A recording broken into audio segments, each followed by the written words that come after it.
views and opinions expressed in the following program are those of the hosts and guests, and not necessarily those of the staff and management of WWDB-TV.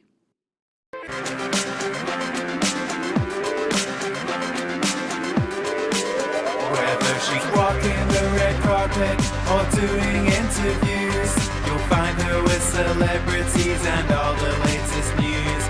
She's here, she's there, she's everywhere, she's always on the go. So sit back, relax, and get ready, 'cause it's the Corey Taylor Talks Show. Hello everybody, and welcome to Corey Taylor Talks, live from Las Vegas.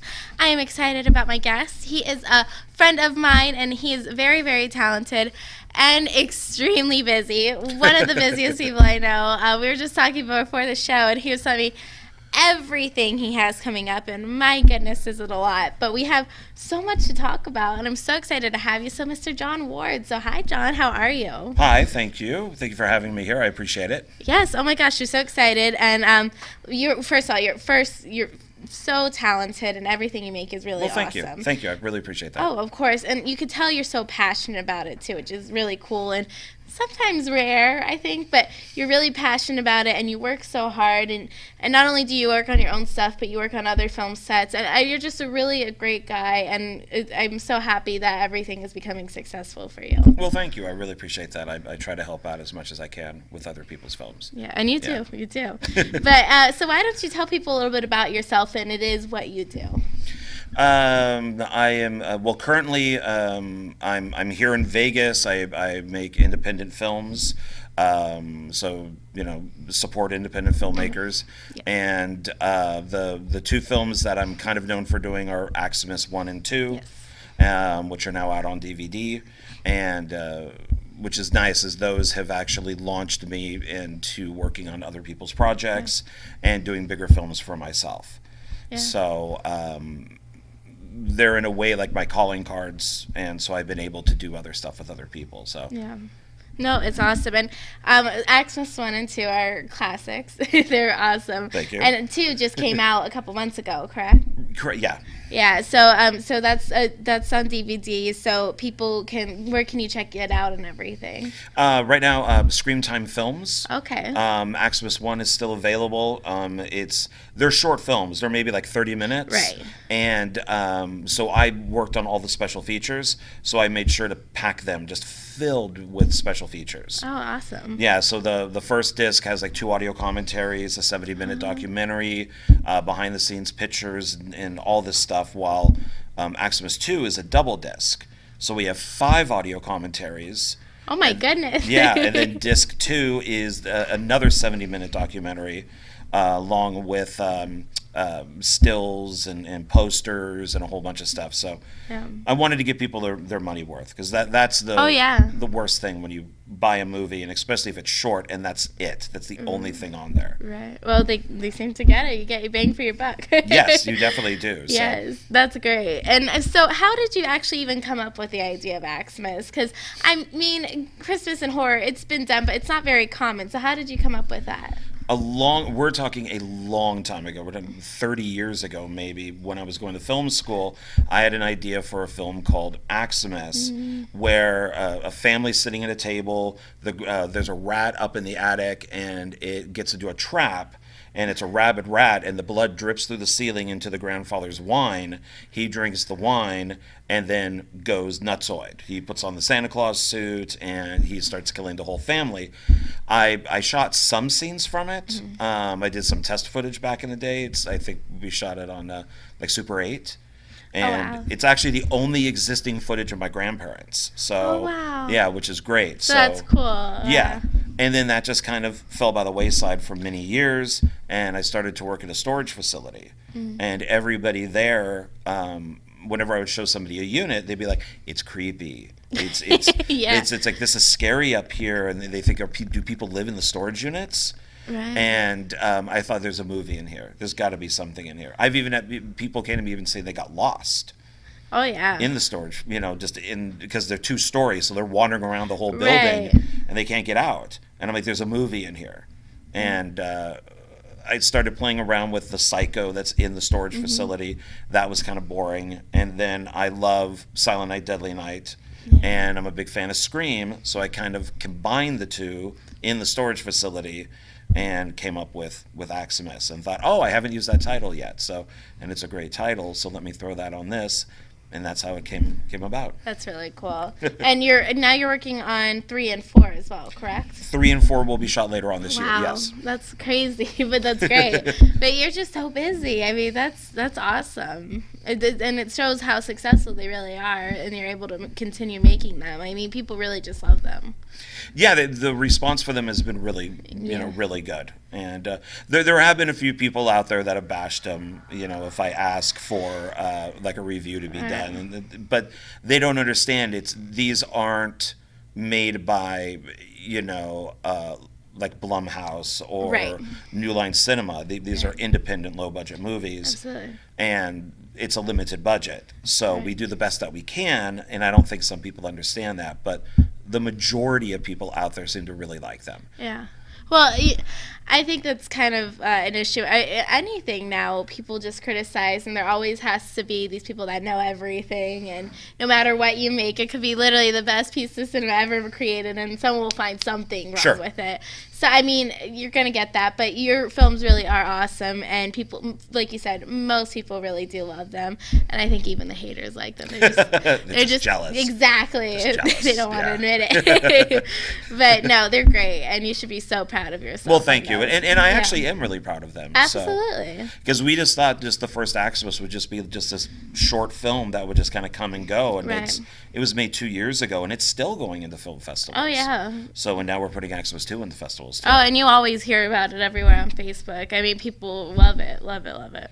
Yeah, I've come across, I was working on a film set, and I happened to mention Axemas, and they're like, you're the guy who did those? So, yeah, people know them. It's nice. Yeah. No, they got great notoriety, and they should, because it's a great idea. It's really unique. It's fun. You got Halloween and Christmas all in one, kind of, so it's perfect. Right, exactly. Yeah. Yeah, and it just seemed to really work with the facility, and yeah. And I'm very happy with the cast and crew that we have on both films, and I couldn't ask for anything more. And the survivors of 1 and 2 are basically willing to come back for parts 3 and 4, so that's always a good thing. So. Yeah, that's because you never know. Yeah. But that's awesome. And then now you're also working on a couple other projects as well. So Ghoul is a really big one that we want to talk about. Ghoul is the big one. Yes. So my first feature was Meat Hook Massacre 4. And then from there we're going to Ghoul, and Ghoul's the big one that we're putting together. So that will be the first thing we do this year. That's good. And what's that about? That is about a woman. She's a freelance photographer. She moves to Las Vegas, and she moves into this house, and she thinks it's haunted. So the first half of the film, she thinks it's haunted, until she realizes that something is living in the attic. Oh. And I don't want to go much further than that. Dang it! But it will have quite a large amount of gore. Okay. And it's got a really good cast in it. So a lot of people from previous films that I've worked on or previous films that I've made are going to be in it. So yeah. So it should be fun. So I got, when we set up our crowdfunding campaign, I got so many good like messages, like through instant messenger sent to me, that I actually have enough cast and crew now for part 2. Wow. Yeah. Oh my gosh. Yeah, that's how many people actually messaged me about So you it. better start making that one too. I know, ghouls. So we'll go from Ghoul to ghouls. Awesome. I love it. So how did you even get into filmmaking? And it seems like horror is pretty much your passion. How did you get into all of this? When I was a kid, I actually wanted to be a police officer because my grandfather was a police officer. Wow. And then I saw Star Wars. And then I saw Jaws. And then I saw Close Encounters. And I said, that's it. I just want to make movies. That's great.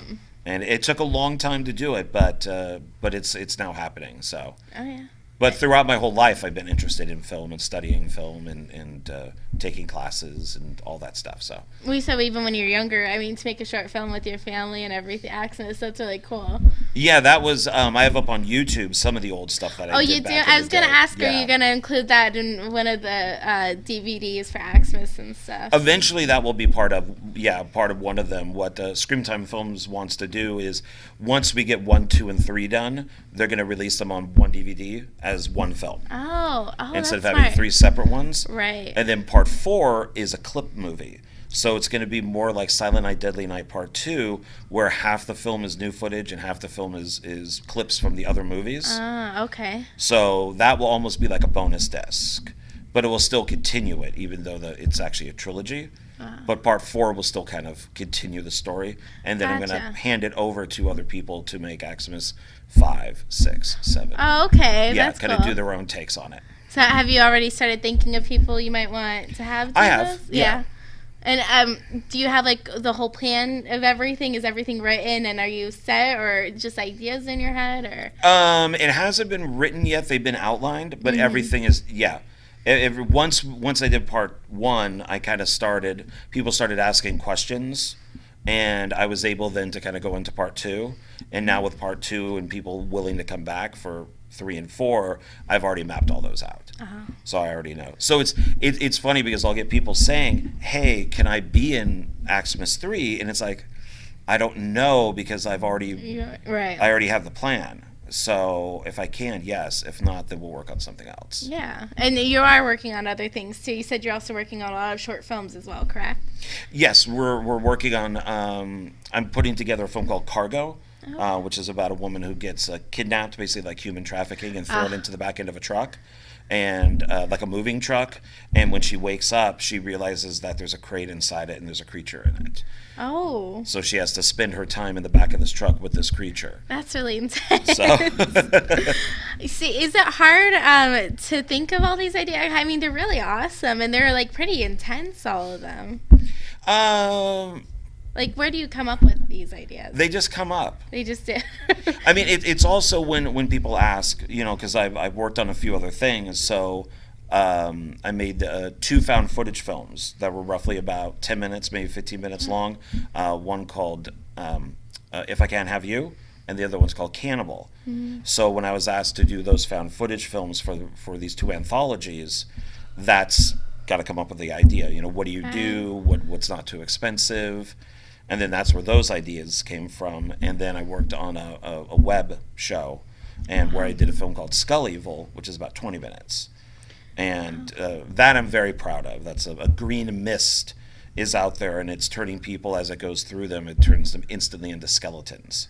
Oh my gosh. So but it was one of those ones where we had to figure out, like, what do we do? So I would be talking to you, and then I would turn and go, "What's that over there?" And I would turn back, and now you're a skeleton. Oh, wow. And That's crazy. Yeah, so you do see the mist and everything, Right, but it's but there, just- but it's not there at the same time. And now we may do a sequel to that. Oh my goodness. So So lots of things coming. Yeah. That's cool. I like that because it's kind of like it's mystery. It's a big mystery. yeah, it's kind of it's got a little bit of Lovecraft thrown in there, like H.P. Okay. Lovecraft. So it's like, where did this green mist come from, Right. and why is it doing this, and it affects first people, then it affects the animals.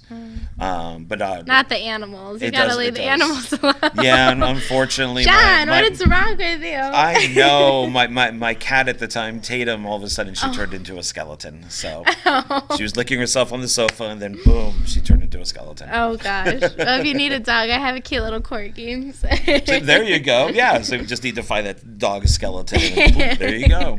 Dog's a That's skeleton. so funny. Oh, not the dogs, not the cats, not them. That's so funny. It does not discriminate. Well, that's good, I It is guess. an equal opportunity green mist. Well, that's good. I mean, he's very woke then, apparently. Yes, he is. Yeah. He's very Except I don't think it has a gender, though, so we Oh, can't okay, give well, the gender of okay, the green well, mist, it at is least very yet. woke, which is woke itself. There you go. So yeah, perfect. Wow, look at that. And then, of course, from these films is I got to work on other people's films like Drew Marvick and Heidi Moore and Joe Lujan. That's right. So, which is where we met on That's Rust right. 3. Yes, which is still currently going on. Yes.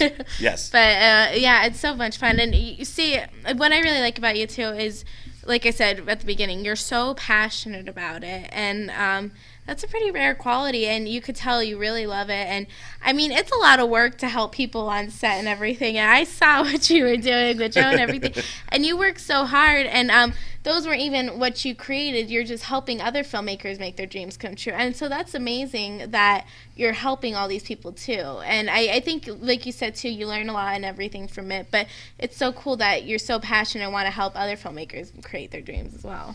Yeah, I don't like to. For a while, I was calling myself like a production assistant. Yeah. But now I don't. I think that I've done enough to where I can kind of move away from that. Absolutely. But you do work on, like I worked on a Charles Band film called Evil Bong 777 for Full Moon, and then right after that, might have been before or after, I don't remember. But then I worked on the Mahal Brothers film Art of the Dead, Right. and both of those I'm listed as a production assistant. But I did a good job, and so now they support my stuff, Right. and I share their posts, and they share mine, or crowdfunding campaigns, and that's the main thing. Just do a good job and work on as many people's films as you can, and try to get their support and backing. Yeah, well, that's what it's all about, and it's helping each other out, and I think we need more of that in the world, and positivity. But you are doing that, and that's a really great thing. Yeah. And it's fun too. You get to learn a lot of new areas. So I've been thrown into, because I'll just show up. I mean, they'll say, do you want to work on it?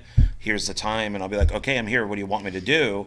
And I got my gloves with me, and then it's like, okay, we'll go put up that wall. All right, I'll go do that, or here, take on sound, or do the slate, or whatever it is. And sometimes you don't even know what you're doing at first, but by the time you're done, you have another skill, and there's your IMDb credit right there. That's right. No, it's fun. And film sets are so much fun, and like I think it's cool how being in the indie film community, I guess, because everyone's kind of involved. The actors, everyone's kind of doing each other's job, and it's a really cool family feeling of a set. It's a really awesome thing that I don't think a lot of people understand unless they're in there.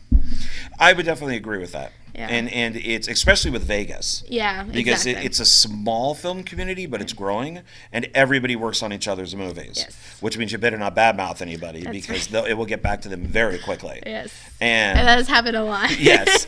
And a lot of it not true. And most of it not. yeah. But it's you tend to work with a lot of the same people, and then so it was like, when I first started doing this, I hadn't done anything yet, and I got a call from a producer named David Sterling, and he said, "Hey, I'm making this movie called Clam Motel."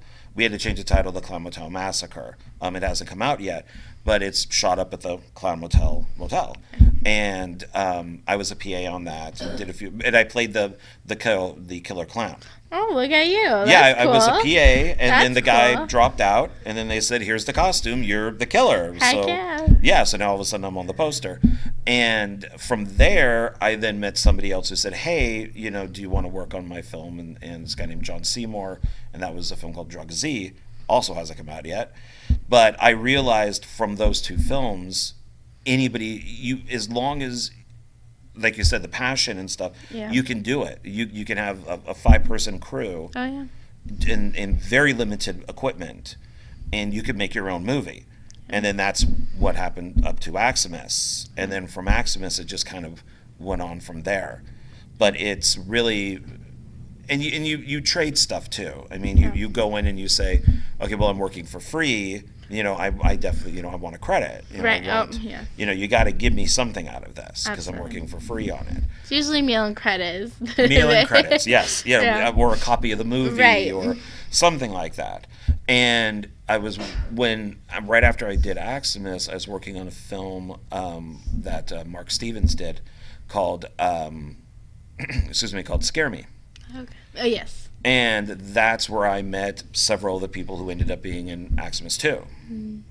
So it's one of those things where you work on one movie, those are my auditions. Right. So I don't have to. I don't think I've ever had an audition, because I work on somebody's movie and I go, I like them. Yeah.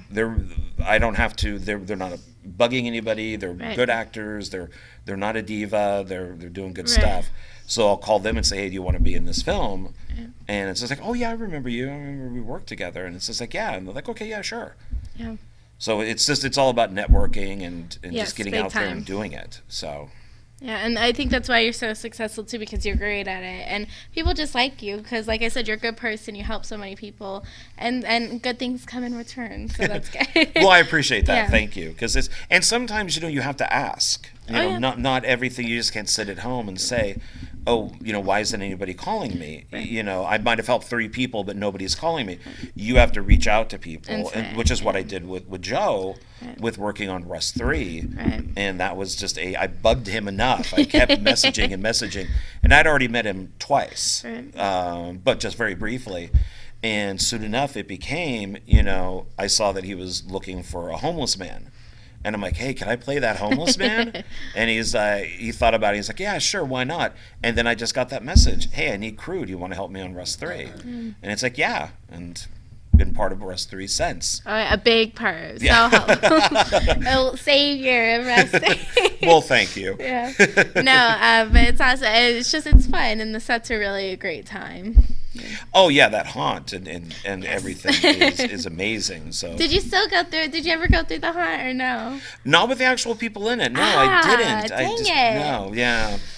See, I can't believe that you, like a horror fanatic, he hasn't done a haunted house I've never been in a yet. haunt. That's never, so crazy never. to me. I've never done it. No. That's so crazy. You got it. We'll do it next year. We have to. Have to. Yeah, I mean, it looks fun, and everybody seemed to have a great time, and there's definitely been enough movies made in haunts that Right. I've gone, man, I should have definitely done it. But I think by the time that I went with Rust 3, that it was like, yeah, maybe I will go through the haunt. It's like, oh, it's closing tomorrow. Right.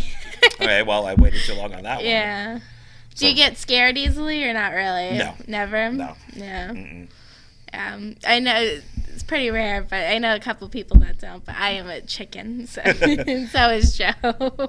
No, as a kid, I used to be scared Yeah. of stuff. But there's very little out there that really scares me. So I don't like heights. I don't like going into like the ocean, just water type. The that ocean's freaks me a little bit. horrifying. I do not like the ocean at all. Well, when I was younger, I used to watch all of these kind of Jaws ripoffs. Right. And I remember going to Tahoe, and in the lake, it's very clear. You could see down to the bottom, so they have glass bottom boats. And this is a lake, and I kept thinking a shark would come up and hit the bottom of the glass boat and sink us and kill us. I mean, It's the it's not kid's saltwater or imagination. anything. Yeah.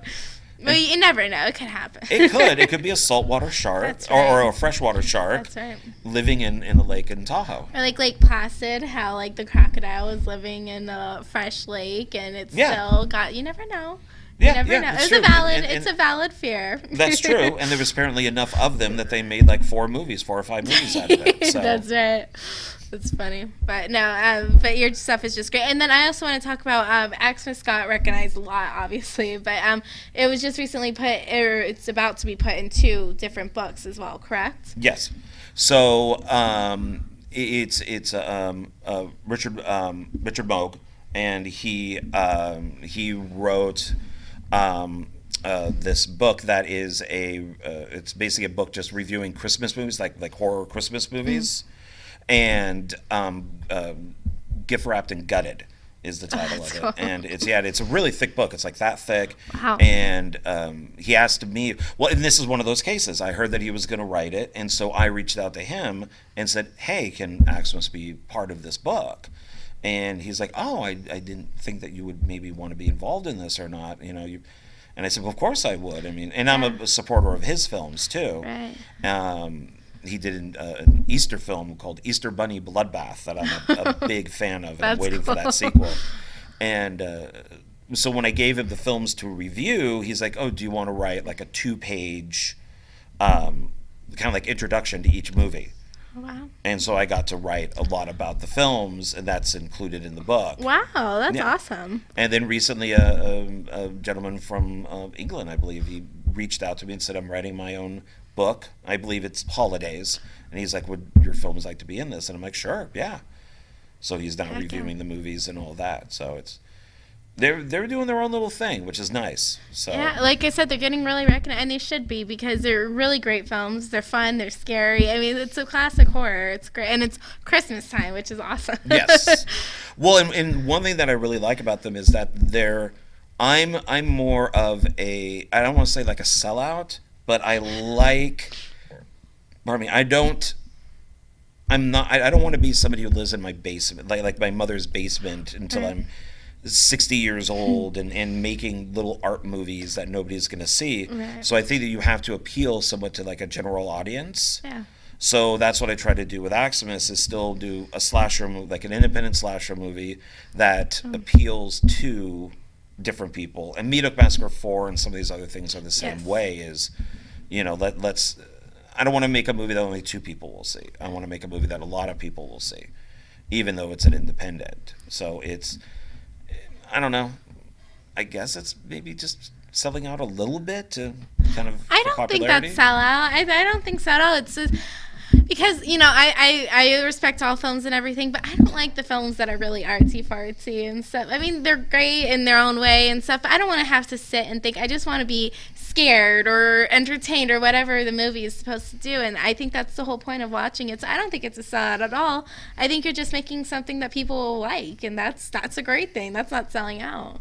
Well, and I appreciate that, and Yeah. I also just see film as a business too. Oh, yeah. So you kind of have to look at what you're making and what Right. you're writing, and who will this appeal to, and will people want to see it? Yeah. And I mean, why make something that nobody's going to want to watch Exactly. except for yourself? Exactly. So put something out there that might be interesting for other people, and so it's a dream to make movies, but it's also like a business at the same time. Oh, yeah. And my goal would be to have somebody see these movies and say, let's get him to direct the next Friday the 13th or the next Chucky or something like that, because That'd be that's cool. basically to make that move into Hollywood. So Yeah.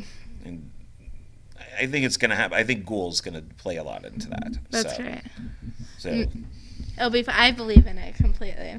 And so, where can people follow you and buy the movies? Keep up to date with everything you're doing. I have a Twitter and I have an Instagram account. Okay. But I don't really use them that much. Gotcha. I have to, I guess. It's tough. But it's a lot of work, kind of going It is. between all of Yeah. them, and so mostly Facebook, just Okay. John Ward. There's also Axemas Trilogy, which is on Facebook. It's got its own page. Ghoul has its own page, and Screamtime Films has Axemas 1 and 2. Another filmmaker named Brad Twigg will probably be releasing. He's already released Axemas 1 through his own company. Was part of Frames Affair 2. Okay. And that's kind of interesting, because that kind of goes back to the origins. Is before Axemas, and I was kind of in that limbo area of just helping crew, is I saw that he was putting this anthology together, and he said, hey, I'm looking for films.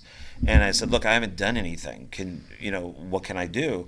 And he goes, well, what do you have? And I said, well, I have a script for this thing called Axemas. And he goes, well, send it to me.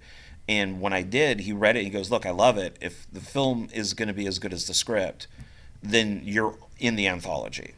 Oh wow. And I made the film. He That's goes, great. it's instantly, he made it spot in Frames Affair 2, and then he sold that to Wild Eye Releasing, and now it's under the title Brutality.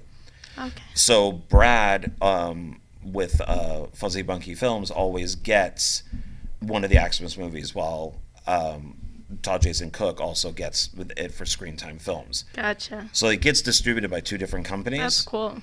And then for Brutality 2, he'll get Axemas 2. So it's you can kind of see them also on like Amazon Prime. Okay. It's on there too. And he'll probably be on a couple other formats too. So everywhere, basically. Yeah. Many different options. Yeah. That's yeah. great. And some film festivals and things like Yeah. that are out there. And I did on Christmas Day, I did a free thing for the first Axemas, Oh, cool. saying, for one day only, watch Axemas. And then if I kept watching, on YouTube, like how many, this has been viewed by X amount of people. Right. And it's like, if this gets to a certain point, then I'll do Axemas 2 next year. Ah. Because that's had enough time to Right. sell Oh, then DVDs. it'll be, yeah. Yeah. That's cool. I like it. Well, thank you so much, John, for being on. And Well, really, thank you. you're just awesome, and I love you. You're great. Well, I appreciate that, and you're great too. So I really enjoyed working with you on Rust 3. Yes, and I know you're going to be so successful in everything because you really, like I said, you're passionate, you're talented, everything about it's awesome. Well, thank you. Thank you. Of course. And so are you. Well, thank you. And thank you guys so much for watching. Please go and check out everything he has, which is a lot. So go to his page, like and support as much as you can. And thank you guys so much for watching. And remember, never give up, always believe, and you'll achieve. Thank you. God bless.